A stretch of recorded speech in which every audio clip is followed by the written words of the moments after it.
That's all trip இது ஒரு auto மற்றும் கேப் புக்கிங் ஆப். சின்ன டவுன்களுக்கு விசேஷம், கோயில், குளம்னு டூர் போறவங்க ஆட்டோ கேப் கிடைக்காம ரொம்ப கஷ்டப்படுவாங்க. அவங்களுக்கு இந்த ஆப் ரொம்ப பிரயோஜனமா இருக்கும். கீழே டிஸ்கிரிப்ஷன்ல இருக்க லிங்கை கிளிக் பண்ணி தட்ஸ் ஆல் ட்ரிப்பை டவுன்லோட் பண்ணிக்கோங்க.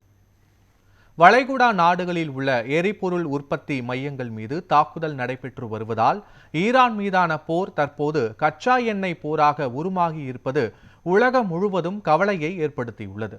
ஈரான் மீதான அமெரிக்கா மற்றும் இஸ்ரேல் படைகளின் தாக்குதல் 3வது வாரமாக தொடர்கிறது. இந்த நிலையில் ஈரானில் உள்ள உலகின் மிகப்பெரிய சவுத் பார்ஸ் எரிவாயு வயல் மீது இஸ்ரேல் ராணுவம் வான்வழி தாக்குதல் நடத்தியதை தொடர்ந்து அதற்கு பதிலடி தரும் வகையில் கத்தார், சவுதி அரேபியா, ஐக்கிய அரபு அமீரகம் உள்ளிட்ட வளைகுடா நாடுகளின் எரிசக்தி கட்டமைப்புகள் மீது ட்ரோன்கள் மற்றும் ஏவுகணைகள் மூலம் ஈரான் தாக்குதல் நடத்தியது.